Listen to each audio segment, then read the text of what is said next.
রাজ্যের মহিলাদের আর্থিক সশক্তিকরণে রাজ্য সরকারের উদ্যোগে সূচনা হয়েছিল লক্ষ্মীর ভান্ডার প্রকল্পের। যে প্রকল্পের মাধ্যমে মাসিক 500 টাকা নিজেদের অ্যাকাউন্টে পান মহিলা উপভোক্তারা। সেই ভাতার টাকা জমিয়ে গ্রামীণ এলাকায় আলো জ্বালাতে উদ্যোগী হয়ে নজির রাখলেন এক মহিলা পঞ্চায়েত প্রধান। মালদার কালিয়াচক আলীনগর পঞ্চায়েতের প্রধান হিসেবে নির্বাচিত হয়েছেন আক্তারি খাতুন। এবছর তৃণমূলের টিকিটে পঞ্চায়েত নির্বাচনে জয়ী হয়ে প্রধান হন আক্তারি। এরপর গত 2 বছর ধরে লক্ষ্মীর ভান্ডার প্রকল্পে সঞ্চিত টাকা পথবাতি স্থাপনে খরচ করার উদ্যোগ নিয়েছেন তিনি।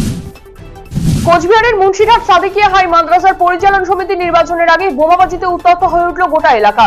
শুক্রবার রাতে একদল দুষ্কৃতী সেখানে বোমাবাজি করে বলে অভিযোগ। সঙ্গে সঙ্গে এলাকার মানুষজন ছুটে এলে দুষ্কৃতীরা পালিয়ে যায়। কে এই ঘটনা ঘটিয়েছে তা অবশ্য জানা যায়নি। ইতিমধ্যে ঘটনাস্থলে এসে উপস্থিত হয়েছেন বিশাল পুলিশ বাহিনী। এর সঙ্গে কারা জড়িত তাদের খুঁজে বের করতে পুলিশ তদন্ত শুরু করেছে। আগামী 24শে ডিসেম্বর মুন্সিরহাট সাদেকিয়া হাই মাদ্রাসার পরিচালন সমিতি নির্বাচন রয়েছে। কালিয়াগঞ্জের মণিবাগ এলাকার ঐতিহ্যবাহী প্রতিবাদ ক্লাবের সুবর্ণ জয়ন্তী বর্ষের দীপাবলি উৎসবের সমাপ্তি হলো শুক্রবার রাতে।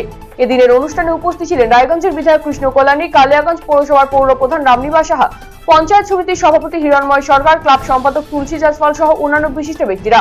গত 12ই ডিসেম্বর থেকে শুরু হয়েছিল বিভিন্ন সাংস্কৃতিক প্রতিযোগিতামূলক অনুষ্ঠান।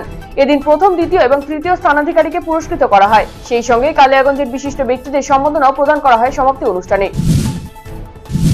এলাকাবাসীদের দীর্ঘদিনের দাবি মেনে মানিকচক ব্লকের মথুরাপুর হাই স্কুল এলাকা থেকে এনায়েতপুর মোহনা পর্যন্ত পাকা রাস্তা নির্মাণ কাজের সূচনা হলো শুক্রবার। এদিন ফিতে কেটে রাস্তার কাজের সূচনা করা হয়। এই রাস্তার জন্য বরাদ্দ করা হবে প্রায় 3 কোটি টাকা। এদিনের কর্মসূচিতে মানিকচকের বিধায়ক সাবিত্রী মিত্র, জেলা পরিষদের কর্মাধ্যক্ষ কবিতা মণ্ডল সহ অন্যান্যরা উপস্থিত ছিলেন। এই রাস্তা নির্মাণের ফলে পার্শ্ববর্তী বেশ কিছু গ্রামের মানুষ উপকৃত হবে। এই উদ্যোগে কুর্নিশ জানিয়েছেন এলাকার বাসিন্দারা। মানিকচক গ্রামীণ হাসপাতালে পানীয় জলের এটিএম পরিষেবার সূচনা হলো শুক্রবার। এদিন আনুষ্ঠানিকভাবে এই পরিষেবার উদ্বোধন করেন মানিকচকের বিধায়ক সাবিত্রী মিত্র। মূলত মানিকচক গ্রামীণ হাসপাতালে আসা রোগী এবং তাদের আত্মীয় পরিজনদের জলকষ্টের সমস্যা দীর্ঘদিনের। এই সমস্যা দূরীকরণে মানিকচক পঞ্চায়েত সমিতির উদ্যোগে এই পানীয় জলের এটিএম পরিষেবার উদ্যোগ গ্রহণ করা হয়েছে। এই কর্মসূচিতে উপস্থিত ছিলেন মানিকচকের বিধায়ক সাবিত্রী মিত্র, ব্লক স্বাস্থ্য আধিকারিক ডক্টর অভিক শঙ্কর কুমার, মানিকচক থানার আইসি পার্থসারথী হালদার সহ হাসপাতালের অন্যান্য স্বাস্থ্যকর্মীরা। এই উদ্যোগে কুর্নিশ জানিয়েছেন সকলে। শীতের মরশুমে বনভোজন করতে পার্কগুলোতে ভিড় জমে সাধারণ মানুষের, বিশেষ করে ডিসেম্বর এবং 1 জানুয়ারির মতো দিনগুলিতে।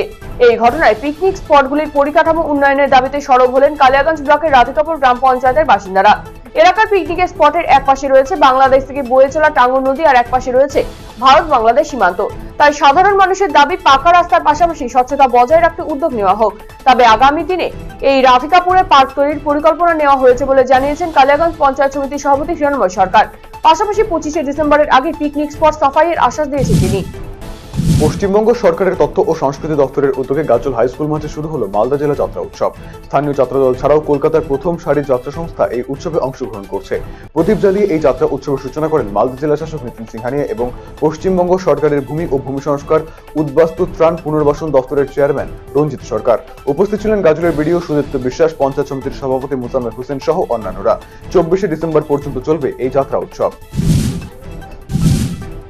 হেমতাবাদ ব্লকের বাহারাইল ফরেস্টে করা যাবে না পিকনিক, পোস্টার ঝুলিয়ে এমন নির্দেশ লাগু করল বন দপ্তর। ইতিমধ্যেই বাহারাইল ফরেস্ট ঘিরে ফেলার পাশাপাশি বাহারাইল ফরেস্টে বিভিন্ন ধরনের গাছ লাগানো হয়েছে। তাই ফরেস্টে প্রবেশেও বিধিনিষেধ আরোপ করা হয়েছে। মূলত ডিসেম্বরের পর থেকেই জেলার বিভিন্ন এলাকা থেকে এই ফরেস্টে পিকনিক করতে ভিড় লক্ষ্য করা যায়। তবে এই বছর সম্পূর্ণভাবে ফরেস্টে পিকনিক বন্ধ করে দেওয়া হয়েছে। পাশাপাশি প্রতিদিন ফরেস্টে পাহারারও ব্যবস্থা থাকছে। চক্ষু পরীক্ষা শিবির অনুষ্ঠিত হলো বালুরঘাট পুরসভার 22 নম্বর ওয়ার্ডে। শিলিগুড়ির একটি হাসপাতাল এবং স্থানীয় ক্লাবের সহযোগিতায় এদিন এই চক্ষু পরীক্ষা শিবিরের আয়োজন করা হয়। ওই ওয়ার্ডের প্রবীণদের অনেকেই এদিন চোখ পরীক্ষা করান এই শিবিরে। গাজলের শঙ্করপুর কালীমন্দির এলাকার একটি বেসরকারি লজে অনুষ্ঠিত হলো তৃণমূলের রাজনৈতিক সম্মেলন। সেখানে উপস্থিত ছিলেন জেলা তৃণমূল কংগ্রেসের সভাপতি আব্দুর রহিম বক্সি, জেলা তৃণমূল কংগ্রেসের চেয়ারম্যান শবন মুখার্জি সহ অন্যান্য নেতৃত্ব। আগামী লোকসভা নির্বাচনের আগে দলীয় নেতাকর্মীদের জোটবদ্ধ করার পাশাপাশি আরও মানুষকে দলে আনার ব্যাপারে আলোচনা করা হয়। রাজনৈতিক সম্মেলনে কেন্দ্র সরকারকে একহাত নেন দলীয় নেতৃত্ব। কোচবিহারের মাথাভাঙা শহরবাসীর কাছে চুরির ঘটনা যেন নিত্যদিনের সঙ্গে। শহরে একের পর এক চুরির ঘটনা যেন পিছুই ছাড়ছে না শহরবাসী। ঘটনায় উদ্বিগ্ন গোটা শহরবাসী। শহর কিংবা শহরতলিতে হয়ে যাওয়া চুরির ঘটনায় এখনো পর্যন্ত কোনো কিনারাই করতে পারেনি পুলিশ প্রশাসন। ঘটনায় পুলিশ প্রশাসনের ভূমিকা নিয়ে স্বাভাবিকভাবে প্রশ্ন উঠতে শুরু করেছে। পুলিশের সূত্রে খবর, ইতিমধ্যে সমস্ত চুরির ঘটনা তদন্ত শুরু করেছে মাথাভাঙা থানার পুলিশ। বিদ্যালয়ের পড়ুয়াদের জন্মমাস পালন করে এক অভিনব দৃষ্টান্ত স্থাপন করলো ডালখোলা অবৈতনিক প্রাথমিক বিদ্যালয়ের শিক্ষক শিক্ষিকারা।